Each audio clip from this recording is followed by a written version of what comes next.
At exactly 45 seconds before kickoff warm-up, the stadium went silent. Stamford Bridge. March 2019. Chelsea vs Everton. 53,000 fans filling the stands. The pitch glistening under floodlights just beginning to glow in the fading London evening. Players jogging onto the field for pre-match warm-up. The usual choreography of professional football unfolding exactly as it always does. Except for one thing. N'Golo Kanté stopped. He'd been walking through the tunnel with his teammates, Eden Hazard, Jorginho, David Luiz, all of them heading toward the pitch for the ritual 18-minute warm-up routine. Kanté was at the back of the group, as he always was. Not because he was slow.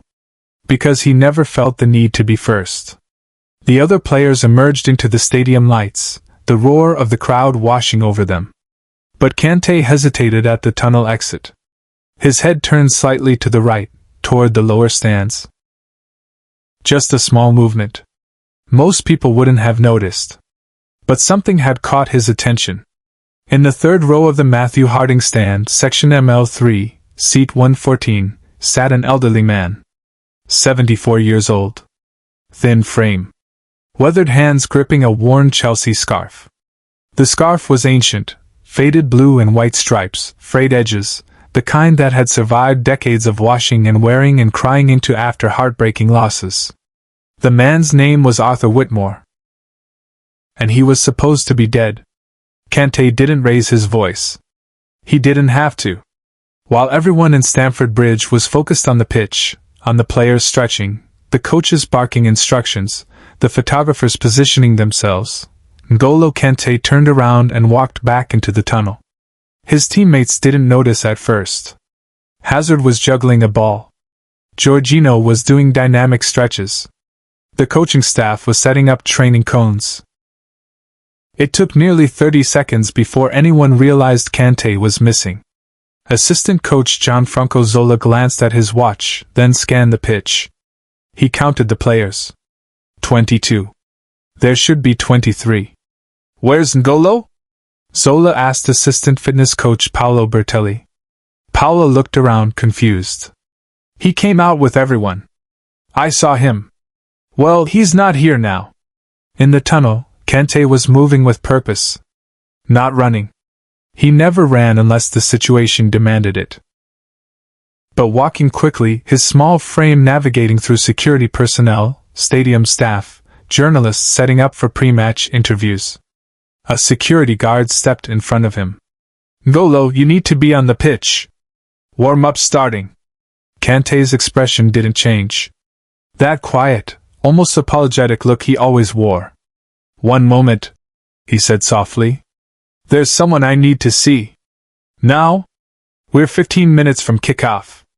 Yes. Now. The guard knew better than to argue. There was something in Kanté's voice, not aggression, not authority in the traditional sense. Just absolute certainty. The guard stepped aside. Kanté walked through the inner corridor that circled beneath the stands, his boots clicking on concrete, echoing in the narrow hallway. He reached the access point for section ML3, where a stadium steward was checking tickets for latecomers. N'Golo? The steward's eyes widened. Shouldn't you be? I need to go up there, Kanté said, pointing toward the stairway that led to the lower stands. Up into the stands? During warm-up? Please! There was no demand in it. Just a simple request. The steward looked at Kanté's face and saw something that made her nod without another question. Kanté climbed the concrete stairs. 17 steps. His breathing steady. His mind focused on one thing, the man in seat 114 who was holding a photograph. Subscribe and leave a comment. Because the most important part of this story is still unfolding. To understand what happened next, you need to understand what happened 3 weeks earlier. Arthur Whitmore had been a Chelsea supporter for 61 years. Since 1958. He'd attended his first match as a 13-year-old boy, brought by his father, sitting in the old terraces when Stamford Bridge was a different place entirely. Wooden stands. No seating. men in flat caps smoking cigarettes and shouting themselves hoarse. Arthur had fallen in love with the club that day. Not because Chelsea won, they'd lost 2-1 to Burnley, but because of something his father told him as they walked home through the rainy London streets. "Arthur, listen to me. Supporting a football club isn't about glory. It's about loyalty. You'll see them lose more than you'll see them win. You'll watch them break your heart 100 times. But you show up anyway. Because that's what loyalty means. You show up." Arthur had shown up for 61 years. Through relegations and promotions. Through decades of mediocrity. Through the brief glory years. Through everything. He married his wife Helen in 1967. She tolerated his obsession with Chelsea, even accompanied him to matches when she could, sitting beside him and pretending to understand offsides while really just enjoying watching him be happy. They'd had 2 children. Both had moved abroad, one to Canada, one to Australia. Arthur and Helen had grown old together in their small Fulham flat, 3 miles from Stamford Bridge, close enough to hear the crowd roar on match days when the wind was right. Helen died in January 2019. Pneumonia. Quick and cruel. Arthur had been holding her hand in the hospital when she passed, and her last words to him were, "Don't stop going to the matches. Promise me. Don't let your seat stay empty." He'd promised. But something had broken in Arthur after that. The flat was too quiet. The matches felt hollow. He still went. He'd never broken a promise to Helen, wouldn't start now, but the joy was gone. He'd sit in his seat, section ML3, row 3, seat 114, and watch the game without really seeing it. Until 3 weeks before this March evening.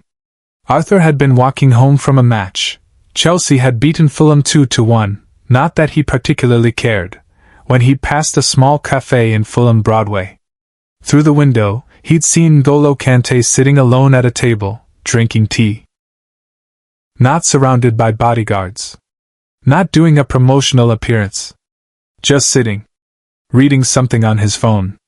Looking like any other person getting a cup of tea on a Wednesday evening. Arthur had stopped walking. He'd watched for a moment through the window. And something about the scene, the quietness of it, the normalcy, had made him do something he'd never done in 61 years of supporting Chelsea. He'd gone inside. Kanté had looked up as Arthur approached, and before Arthur could say anything, Kanté had smiled and gestured to the empty chair across from him. "Please," Kanté had said. "Sit." They talked for 45 minutes. About football, yes, but also about life. Arthur had told Kanté about Helen. About the promise. About how the matches felt different now. About how loyalty was easy when you had someone to share it with, but harder when you were alone. Kanté had listened. Really listened. Not the performative listening of someone waiting for their turn to speak. The deep, attentive listening of someone who genuinely cared. Before Arthur left, he'd pulled an old photograph from his wallet. Faded. Creased. It showed Arthur and Helen at Stamford Bridge in 1967, the day they'd gotten engaged. He'd proposed to her in the stands during halftime of a match against Liverpool. She'd said yes. The photograph showed them kissing while the crowd around them cheered. "This is the only photograph I have from that day," Arthur had told Kanté. "I carried it in my wallet for 52 years. Helen used to joke that I loved Chelsea more than I loved her. But the truth is, Chelsea was where I learned what love meant. Showing up. Being loyal. Staying even when it's hard." Kanté had looked at the photograph for a long time. Then he'd done something unexpected.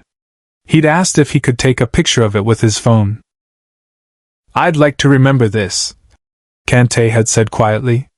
"If that's okay." Arthur had agreed, confused but touched. They'd parted ways. Arthur had gone home feeling lighter than he had in months. And he'd assumed that would be the end of it, a nice moment with a famous player, something to remember. He had no idea what N'Golo Kanté had been planning. Away from the cameras, Kanté made a choice no one expected. Now, 3 weeks later, Kanté was climbing the stairs to section ML3 during warm-up for a Premier League match, breaking every protocol, ignoring every rule, because he'd made a promise to himself that morning. He reached the top of the stairs and emerged into the seating area. 50 or 60 fans turned to stare. N'Golo Kanté. In full kit. In the stands. 12 minutes before kickoff. Someone shouted his name. A few people pulled out phones. But Kanté's eyes were scanning the rows, looking for one specific face. He found it. Arthur Whitmore, seated in row 3, seat 114, wearing his ancient Chelsea scarf and holding the same photograph he'd shown Kanté 3 weeks earlier. Arthur's hands were trembling. His eyes were wide. He looked like he'd seen a ghost. Kanté walked down the row. People pressed back to let him pass, too shocked to do anything else. He reached Arthur's seat and knelt down in the narrow space between rows, his eyes level with the elderly man's. "Mr. Whitmore," Kanté said softly.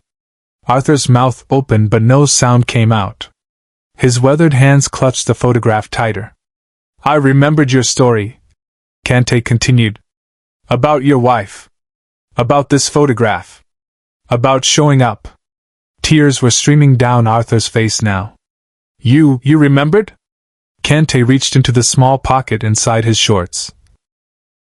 The one players used to hold mouthguards or small personal items. He pulled out a captain's armband. Not just any armband. The armband from Chelsea's FA Cup final victory in 2018. Kanté's name was stitched inside it. "This was from the most important match of my career," Kanté said. "We won. I was named man of the match. But that's not why it matters. It matters because my whole family was there.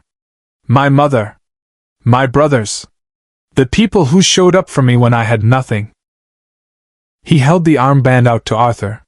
"Your wife showed up for you for 52 years. You showed up for her. And now you're showing up for Chelsea, even when it hurts. That's what this armband means. Showing up." Arthur's hands were shaking so badly he could barely take the armband. "I can't, this is yours. I can't." "It's yours now," Kanté said firmly. "Because you understand what it means." The people in the surrounding seats were completely silent. Several were crying. Phones were recording, but nobody was shouting. This wasn't a moment for noise. Arthur clutched the armband to his chest, his body shaking with sobs. "Thank you," he whispered. "Thank you. Helen she would have loved." Kanté placed his hand on Arthur's shoulder. Just for a moment. Then he stood, nodded to the stunned faces around him, and walked back down the road toward the stairs. As he descended back toward the tunnel, the entire section erupted. Not in cheers. In applause. Quiet, reverent applause. The sound of people witnessing something that transcended football. But what followed would stay with everyone who witnessed it, forever. Kanté emerged back onto the pitch exactly 7 minutes before kickoff. Zola rushed over, a mixture of relief and confusion on his face. "N'Golo, where were you? We were about to send security." "I'm sorry," Kanté said simply. "There was something I needed to do." "During warm-up? Minutes before a match?" Kanté didn't explain. He never felt the need to explain. He just jogged onto the pitch and began his stretching routine as if nothing had happened. But Eden Hazard had noticed. Hazard jogged over, glancing toward the stands where a small commotion was still settling. "N'Golo, what did you just do?" Kanté tied his bootlaces. "I kept a promise." The match started 7 minutes later. Chelsea won 2-0. Kanté was everywhere, 17 interceptions, 9 tackles, covering every blade of grass. But the performance wasn't what people remembered. In the 73rd minute, Kanté scored. A rare goal. As he celebrated, he pointed towards section ML3. The cameras followed his gesture and found Arthur Whitmore standing in row 3, holding the captain's armband above his head, tears streaming down his face. After the match, journalists asked Kanté about the goal, about the pointing. He smiled that quiet smile. Some people show up their whole lives. They deserve to be seen. Share and subscribe. Some stories deserve to be remembered. Arthur Whitmore attended every home match for the next 3 years until his death in 2022. He was buried wearing that captain's armband. His children flew in from Canada and Australia. At the funeral, they played Chelsea's anthem. And in his coffin, folded carefully beside him, was the photograph of him and Helen from 1967. N'Golo Kanté never spoke about that night again. He didn't need to. Real power isn't loud. It's showing up. Being in the right place. At exactly the right time.